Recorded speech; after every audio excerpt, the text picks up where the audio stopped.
നമസ്കാരം, ഞാൻ അനൂപ് അഗ്നിശർമ്മൻ ആറ്റിങ്ങൽ. നമ്മളിന്ന് ഗുരു വചനത്തെ പറ്റിയാണ് സംസാരിക്കുന്നത്.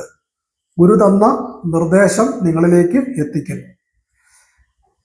ആദ്യമായി ഗുരു കർമ്മദോഷ പരിഹാരാർത്ഥമായി ഫസ്റ്റ് സ്റ്റെപ്പ് എന്ന നിലയിൽ ഗുരു പറഞ്ഞു,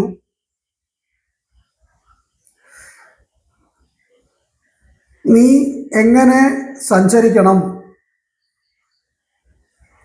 നിനക്ക് ഞാൻ തരുന്ന നിർദ്ദേശങ്ങൾ നീ ചെയ്യുക. ഒരു പാത്രത്തിൽ നിറയെ ജലം സംഭരിക്കുക. ഒരു പകലും ഒരു രാത്രിയും തുറന്ന സ്ഥലത്ത് തുറന്നു വെക്കുകയും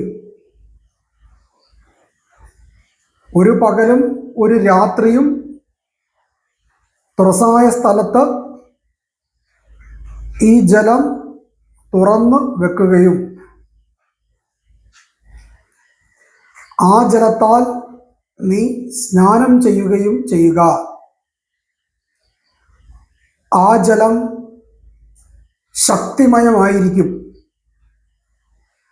ആ സ്നാനത്തിലൂടെ നീ സ്വയം ശുദ്ധമാകാനും ശക്തമാകാനും തുടങ്ങും. ഇത് നിന്റെ കർമ്മയുടെ താക്കം കുറയ്ക്കുവാനും എന്നെ അറിയാനും ഉള്ള ആരംഭം ആയിരിക്കും. ഇതാണ് ഗുരു തന്ന ഉപദേശം.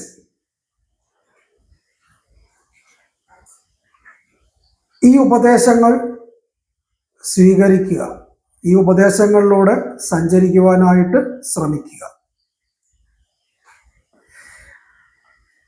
ഗുരു പറഞ്ഞിരിക്കുന്നു, നമ്മുടെ കർമ്മയിലേക്ക് 108 ശിഷ്യ ഗണങ്ങൾ എത്തുമെന്നും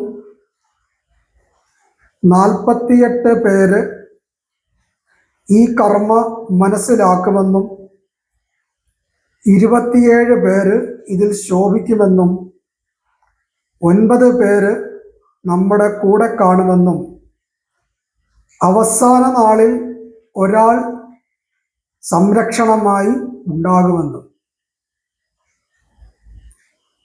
ഈ കർമ്മകാര്യങ്ങളെല്ലാം അവനിലേക്ക് എത്തിച്ചേരുവാനായി സാഹചര്യം വരുമെന്നും ഗുരു ഉപദേശം. അടുത്ത നിർദ്ദേശത്തിനായിട്ട് നമുക്ക് കാത്തിരിക്കാം. നന്ദി, നമസ്കാരം.